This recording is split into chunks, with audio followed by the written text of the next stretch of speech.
Good evening. आज का जो हमारा टॉपिक है इकोनॉमिक्स का टॉपिक है। जो टॉपिक का नाम है कृषिगत क्रांतियां। कृषिगत क्रांतियां बहुत ही इंपॉर्टेंट टॉपिक है। उसको हमने अल्फाबेट से कोऑर्डिनेट किया है। अब देखिए ए का मतलब होता है अमृत क्रांति। और जो अमृत क्रांतियां हैं, अमृत यानी हम पानी पी के अपनी प्यास बुझाते हैं, तो अमृत का संबंध लिया है नदी घाटी परियोजना को जोड़ने के लिए। नदी घाटी परियोजनाओं को जोड़ने के लिए, परियोजनाओं को जोड़ने के लिए। अब कॉन्सेप्ट समझे, यही क्लियर हो जाएगा टॉपिक। फिर हमने बी से कोऑर्डिनेट किया है बादाम क्रांति। ये भी पूछा जा सकता है बादाम क्रांति। जो बादाम क्रांति का संबंध है, जब हमारे आप इसको ऐसे कोऑर्डिनेट कीजिए कि बादाम खाते हो आप, तो बादाम का मतलब होता है कि आप बादाम से मतलब मसाले, बादाम यानी मसाले में काउंट होंगे, तो मसाला क्रांति। बादाम का मतलब मसाले, जितने भी ड्राई फ्रूट्स वगैरह, तो मसाले। तो आप लर्न कर सकते हो बादाम क्रांति का संबंध किससे? मसाले उत्पादन से। और एक होता है बी क्रांति। इससे हमने बी को बी स्क्वायर, भूरी क्रांति। भूरी क्रांति, भूरी क्रांति का मतलब होता है जो खाद्य प्रसंस्करण और उर्वरक, खाद्य प्रसंस्करण व उर्वरक। बहुत ही कई बार क्वेश्चन पूछा गया है। फिर अपने सी से श्वेत क्रांति। श्वेत क्रांति का संबंध है दुग्ध से।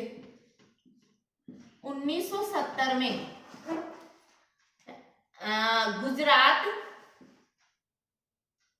गुजरात की अमूल डेयरी से इसकी शुरुआत की गई थी डॉक्टर वर्गीस कुरियन के द्वारा। जो श्वेत क्रांति के जन्मदाता है, सीधा सीधा ये भी क्वेश्चन पूछा जा सकता है कि जो श्वेत क्रांति है उसके जन्मदाता कौन है? तो डॉक्टर वर्गीस कुरियन। और यहाँ जब 1970 में गुजरात से एक दूध की अमूल डेयरी थी, उससे इसका उद्घाटन किया गया था। और इसके लिए फ्लड ऑपरेशन अभियान भी चलाया गया। वो इसलिए चलाया गया दुग्ध उत्पादन को बढ़ावा देने के लिए। दुग्ध उत्पादन को बढ़ावा देने के लिए। डी धूसर क्रांति या स्लेटी क्रांति। अब जब स्लेटी क्रांति, स्लेट का कलर कैसा होता है? धूसर क्रांति आ जाए स्लेट यानी सीमेंट जैसा कलर, तो इसको धूसर क्रांति, तो इसको सीमेंट क्रांति भी बोलते हैं। इसका संबंध किससे था? सीमेंट से था। धूसर क्रांति का संबंध सीमेंट से था। ई इंद्रधनुष क्रांति।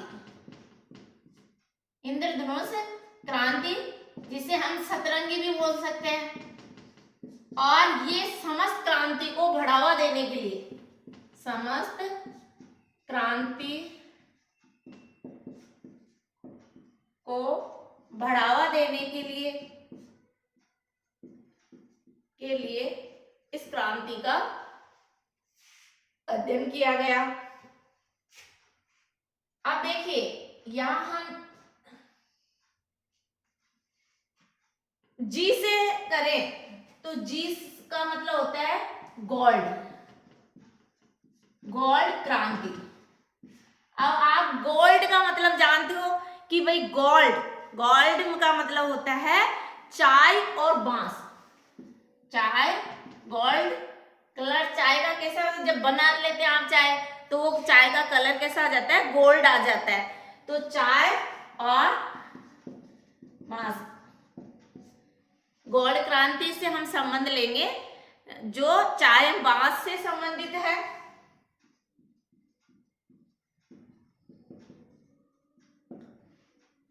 जी से हम ग्रीन क्रांति भी ले सकते हैं, ये भी आज ही कंपटीशन में पूछा गया था, आपने ध्यान से किया हो तो चाय और ग्रीन क्रांति में ग्रीन गोल्ड क्रांति, इसकी ग्रीन और गोल्ड क्रांति आ जाए, ग्रीन एवं गोल्ड क्रांति, गोल्ड क्रांति। तो चाय और बागान से संबंधित है, चाय और बागान की खेती से संबंधित है ग्रीन गोल्ड क्रांति।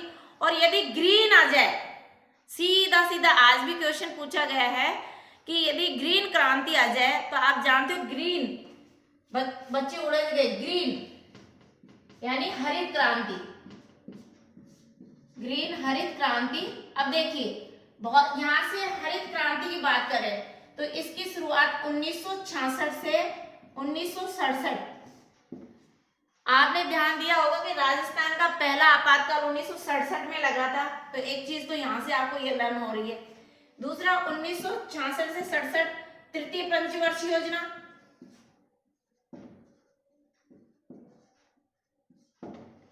तृतीय पंचवर्षीय योजना के समय चालू हुई थी। ग्रीन क्रांति, जो ग्रीन या हरित क्रांति की बात करें तो ये कृषि को बढ़ावा देने के लिए, कृषि को बढ़ावा देने के लिए अब कृषि में महत्वपूर्ण, कृषि ऑलमोस्टली कृषि में सभी आते हैं, लेकिन जो सबसे ज्यादा फोकस है और सबसे ज्यादा उत्पादन लिया गया था वो गेहूं और चावल को, गेहूं और चावल को। यहां से भी क्वेश्चन पुट अप हो सकता है, सबसे ज्यादा बढ़ावा किसको दिया गया है, गेहूं और चावल। यदि क्वेश्चन पूछ रहा है कि हरित क्रांति के जनकदाता कौन है, जनक कौन, तो विश्व स्तर पर तो बात करेंगे नॉर्मन बोरलॉन्ग की, नॉर्मन बोरलॉन्ग की, बोरलॉन्ग। और यदि भारत की बात करें, राष्ट्रीय लेवल की बात करें तो MS स्वामीनाथन, ये भी कई बार पूछा गया है। यदि सीधा सीधा पूछा जाए कि भारत में कौन है, MS स्वामीनाथन। और यदि विश्व में पूछा जाए तो ये नॉर्मन बोरलॉन्ग, जो संयुक्त USA, संयुक्त राज्य अमेरिका से इनका संबंध है, ये भी क्वेश्चन पूछा जाता है। और यदि क्वेश्चन पूछा जाए कि हरित क्रांति शब्द 1958 में हरित क्रांति से हम विलियम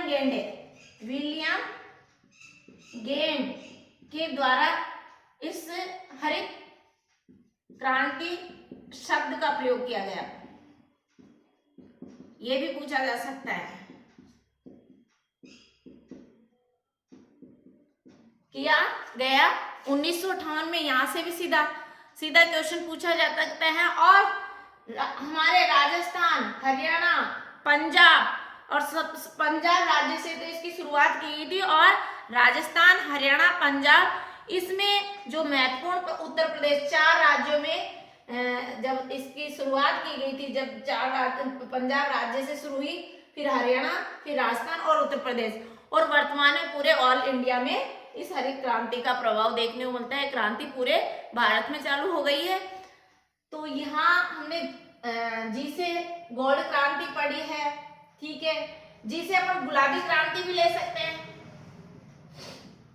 गुलाबी, झींगा मछली और प्याज, गुलाबी क्रांति का संबंध झींगा मछली और प्याज से है, ये भी कई बार क्वेश्चन पूछा गया है।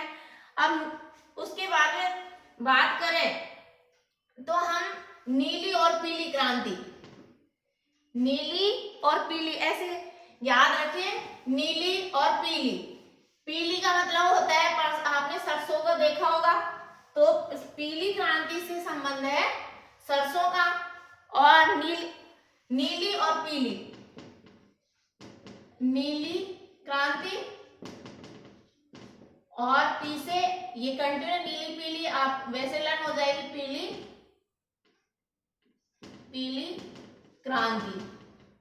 तो नीली मतलब पानी में जो मछली रहती है, तो नीली मतलब मछली उत्पादन से,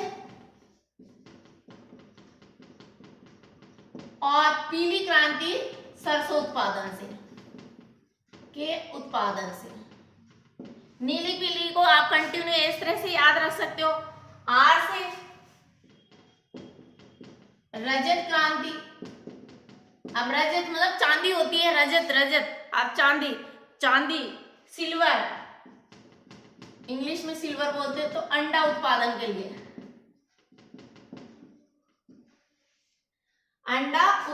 के लिए, फिर देखिए के कृष्ण क्रांति, कृष्ण काला रंग का, तो कृष्ण क्रांति से हम सीधे ले सकते हैं, तो ये पेट्रोलियम उत्पादन से।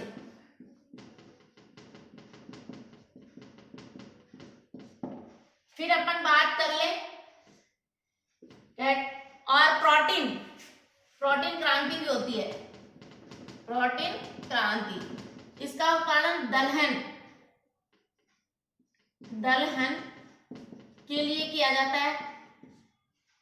फिर अपन बात कर ले दलहन के लिए किया जाता है, और उसके बाद में हम बात करें मूंग क्रांति भी होती है। मूंग बहरे मतलब गूंगे मूंग अपन बोल सकते हैं। तो मूंग का मतलब मोटे अनाजों के लिए, मूंग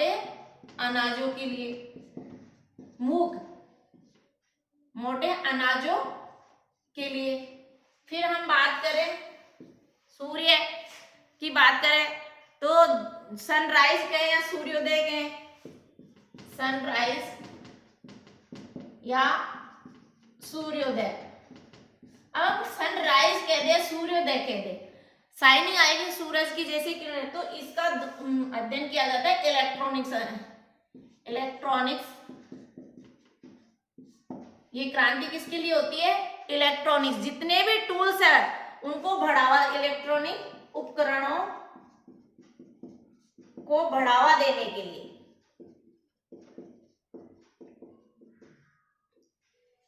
तो हमारे जो इकोनॉमिक्स का पार्ट्स है उसमें ऑलमोस्टली ये, और यहाँ पर जो हमने बात करी थी कि जो इंद्रधनुष क्रांति जो सभी समस्त क्रांति को बढ़ावा देने के लिए की गई थी, तो इसमें हमने 28 जुलाई मतलब भारत सरकार ने 28 जुलाई 2000 को एक नई राष्ट्रीय कृषि नीति घोषित की गई थी। और उस समय जब नई इंद्रधनुष क्रांति शुरू हुई, ये भी क्वेश्चन आ सकता है, भारत सरकार के द्वारा 28 जुलाई 2000 में को नई राष्ट्रीय कृषि नीति घोषित की गई थी। उसमें उस समय आपको 6 उ और झ 1 नवंबर, 9 नवंबर और 15 नवंबर छत्तीसगढ़ राज्य 2000 में, उत्तराखंड राज्य 2000 में और झारखंड राज्य 2000 में। ये 1 नवंबर 2000 को छत्तीसगढ़ राज्य बना, 9 नवंबर 2000 को उत्तराखंड राज्य बना और 15 नवंबर 2000 को झारखंड। उस समय इंद्रधनुष क्रांति हुई 28 जुलाई 2000 को। उस समय ये तीनों राज्य का भी गठन हुआ था। छत्तीसगढ़ मध्य प्रदेश से अलग होकर, उत्तराखंड उत्तराखंड यूपी से अलग होकर और झारखंड बिहार से अलग होकर। इन नए राज्य का 1 नवंबर, 9 नवंबर, 15 नवंबर 6 उ जैसे आप लर्न कर सकते हो। और इस 28 जुलाई 2000 को केंद्र सरकार ने एक नई राष्ट्रीय कृषि नीति, ये रट लें, नई राष्ट्रीय कृषि नीति की परिकल्पना की गई थी। तो सीधा से कब भारत सरकार के द्वारा नई राष्ट्रीय कृषि नीति की परिकल्पना की गई थी, तो 28 जुलाई 2000 को। इस प्रकार से आप अल्फाबेट से आप पूरी, एक लाल क्रांति भी रह गई, लाल क्रांति। और लाल क्रांति एल से कोऑर्डिनेट किया है, तो लाल का मतलब टमाटर और मांस, टमाटर और मांस उत्पादन के लिए। के लिए लाल क्रांति आ गई। तो आपको क्लियर, सबसे पहले हमने ए से हमने रिवाइज करवा रही हूँ। ए से अमृत क्रांति। अमृत क्रांति का सीधा संबंध अमृत यानी पानी पीकर तो नदी घाटी परियोजना को जोड़कर अमृत क्रांति की शुरुआत की गई थी। बी से दो क्रांतियां शुरू हुई, एक तो बादाम क्रांति, जो बादाम हम खाते हैं उस बादाम को हमने मसाला उत्पादन के लिए अध्ययन किया है, और एक भूरी क्रांति जिसका हम खाद्य प्रसंस्करण के लिए प्रयोग करते हैं। फिर हम बात करते हैं सी से, तो सी का मतलब श्वेत क्रांति, और श्वेत क्रांति का भी क्वेश्चन पूछा जा सकता है क्योंकि गुजरात के से अमूल डेयरी से इसकी शुरुआत हुई थी 1970 में, और इसके जनक श्वेत क्रांति के जनक भी पूछे जा सकते हैं, वर्गीस कुरियन थे, डॉक्टर वर्गीस कुरियन। और इस क्रांति का उद्देश्य दूध उत्पादन को बढ़ावा देने का था, और इस क्रांति को बढ़ावा देने के लिए ऑपरेशन फ्लड कार्यक्रम भी चलाया गया था। हम बात करें सी और डी से दूसर क्रांति। अब दूसर का क्रांति या स्लेटी क्रांति जिसको हम कह सकते हैं सीमेंट उत्पादन को बढ़ावा देने के लिए। फिर ई से हमने कोऑर्डिनेट किया इंद्रधनुष क्रांति जिसमें सातों रंग होते हैं। जब सातों रंग होते हैं तो पूरी क्रांति अल्फाबेट से हमने काउंट किया है, तो सातों रंग मतलब सभी क्रांति को बढ़ावा देने के लिए इंद्रधनुष क्रांति का प्रयोग किया गया है, सभी क्रांतियों का उसमें समावेश किया गया। और 28 जुलाई को 2000 को भारत सरकार के द्वारा एक नई राष्ट्रीय कृषि नीति की घोषणा की गई, और इसके तहत इंद्रधनुष क्रांति की परिकल्पना की गई। उसी समय 3 राज्यों का गठन हुआ, छत्तीसगढ़, उत्तराखंड और झारखंड। इसे और फिर जी से हमने लिया गुलाबी क्रांति जो झींगा और मछली प्याज उत्पादन के लिए किया जाता है। जी से हमने गोल क्रांति जो आलू उत्पादन के लिए भी एक गोल क्रांति जिसमें आलू का उत्पादन किया जाता है। जी से गोल्डन क्रांति, गोल्डन क्रांति से आपको सीधा सीधा गोल्डन यानी एक तरह से सुनहरा सोना, तो सोने में आप जानते हो गोल्डन सुनहरी, अगर गोल्डन और सुनहरी क्रांति आ जाए, गोल्डन और गोल्डन के साथ सुनहरी, तब आप फल फूल बागवानी और सेब, केवल गोल्डन और सुनहरी, तो फल फूल बागवानी और शहद का अध्ययन किया जाता है। और केवल गोल्डन की बात करेंगे हम तो यहाँ बात करेंगे गोल्डन सुनहरी। गोल्डन सुनहरी को आप इस तरह से लेंगे कि फल फूल बागवानी और शहद का अध्ययन किया जाता है। फिर हमारे जी के बाद में एच को हमने ग्रीन से लिया यानी हरित क्रांति। हरित क्रांति जब पहला आपातकाल लगा हमारे राजस्थान में 1967 में, तो 1966-67 में तीसरी पंचवर्षीय योजना से इसकी शुरुआत मानी जाती है। और पंजाब, हरियाणा और राजस्थान और पश्चिमी जो उत्तर प्रदेश राज्य था इसमें इसका प्रभाव देखा गया, और वर्तमान में तो पूरे देश में प्रभाव है इसका, बहुत अच्छा इस पे काम हो रहा है। और इसका उद्देश्य ये था कि कृषि में अच्छी तकनीक, उर्वरकों एवं उच्च किस्म के जो बीज होते हैं उनका प्रयोग करते हुए हमारी जो खाद्यान्न फसल है उसको और अधिक बढ़ावा देने के लिए का उद्देश्य था। इसके जो जनक हैं, हरित क्रांति के जनक है, तो विश्व में तो नॉर्मन बोरलॉग होंगे, और भारत में पूछा जाए तो MS स्वामीनाथन है। सीधा सीधा हरित क्रांति शब्द किसने दिया सर्वप्रथम, तो 1958 में विलियम गेरने ने।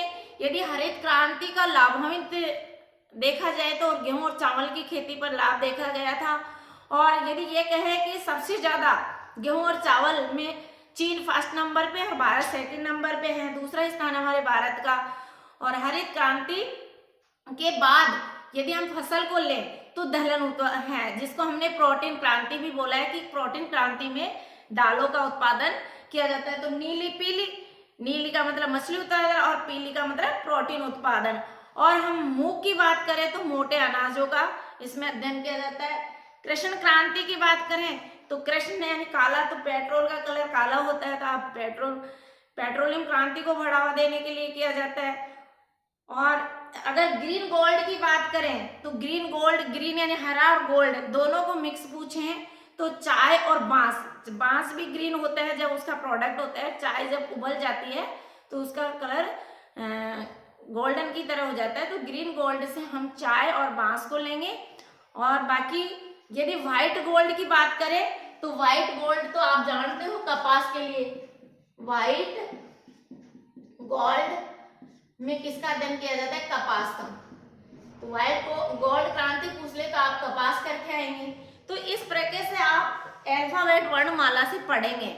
ए से लेकर हमने पी तक किया है, तो पी तक हमारी जो क्रांति है उसमें आपका पूरी क्रांति आ गई है। और आपको अच्छा लगा क्रांति का टॉपिक तो आप लाइक करें, सब्सक्राइब करें और शेयर भी करें ताकि बहुत सारे स्टूडेंट लाभान्वित होंगे।